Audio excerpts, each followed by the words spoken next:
What's a hack in your industry that customers aren't supposed to find out? 1. I worked at a restaurant and one time the chef burned the applesauce that was supposed to be served with the pork chop. He put it on the menu as smoked applesauce and people loved it. 2. Former local journalist here. If you want to know something about your town, or pretty much anything locally, or find something hinky that you want to be investigated, just call or email them and ask what's happening with that. Insert weird item in city budget / shut down road / cop who got fired. When I was off deadline, I actually loved fielding these questions. They were mainly from old people, and pretty much worked as customer service for the city a lot. I directed people to local programs that would help them. I confirmed the start and proposed end dates of construction, and I told people what companies had pulled permits to build that new restaurant on Main Street. Local journalists have a wealth of knowledge in all departments of what is going on in your city, because they drift between one or the other frequently, and we ask the other reporters in the cubicle next to us. 2. They're your tour guides, social workers, watchdogs and public defenders if you just ask them. They aren't doing it for the money cries in past due bills, they're doing it for the love of their community. They all really embrace the localism aesthetic. I guess this is sort of a not supposed to find out thing, because if everyone did it, they'd never get their other work done. 3. Orchestral violinist. Sometimes we don't play all the notes. 4. This was 6 to 7 years ago, so may not be relevant, but when I worked at Enterprise Rent-A-Car, the higher-ups were so tunnel-visioned on positive customer reviews that if there was any problem at all we would write off anything from gas to whole days of rentals. We had a few repeat customers that would catch on and habitually complain about dumb poop to get parts of the bill discounted. Only a rating of completely satisfied counted, and it was tied to bonus and promotion, so a huge incentive to make people happy. 5. Just because you're on hold doesn't mean we can't hear you. 6. When I worked in a hotel as a night porter, the room cost was totally reliant if you were a dick or not.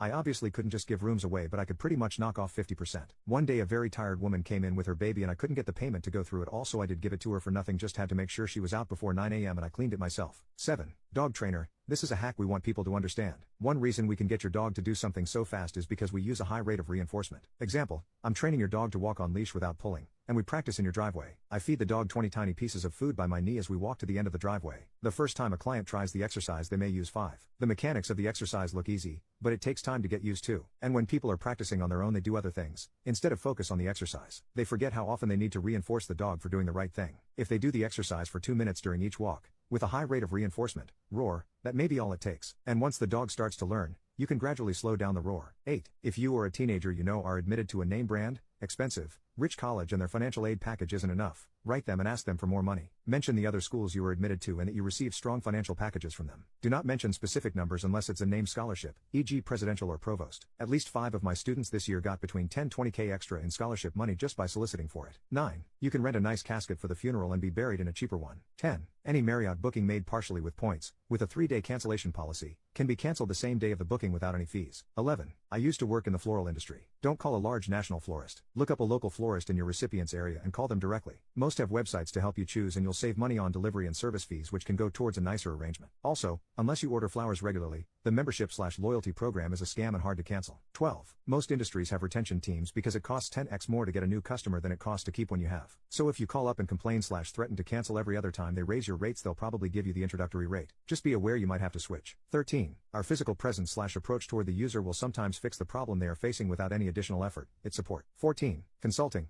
We don't know either. 15. When I worked as a pharmacy tech, I spent a lot of time calling insurance companies and waiting on hold while the world burned around me. One time I got impatient with the voice recognition bot because it kept hearing background noise and made selections impossible, so I started cursing it out. Turns out if you say the F word a few times in a short span, the bot recognizes you as an angry customer and will switch you to a representative real quick. I did this multiple times to a lot of strange looks from my coworkers until I explained the hack. 16. Lean into the bite. I work in pediatrics and we're retaught that if a child bites you, lean into it, push whatever part of you they're biting further into their mouth, because their automatic reaction will be to open their mouth and the risk of them breaking your skin is greatly diminished. 17. Hospital bills are negotiable, to a degree. Always ask for an itemized bill and put some effort into analyzing it. 18. Sometimes teachers do just pull grades out of their ass. 19. If you're nice to my receptionist I will find a way to squeeze you into my schedule. If you're a B then you can have whatever the next available appointment is. If you make the office staff cry you get a certified letter firing you from the practice. 20. I work in it and can confidently say that providing bribery in terms of food or snacks will 100% get your issue taken care of faster and will help you jump the line in the ticket queue.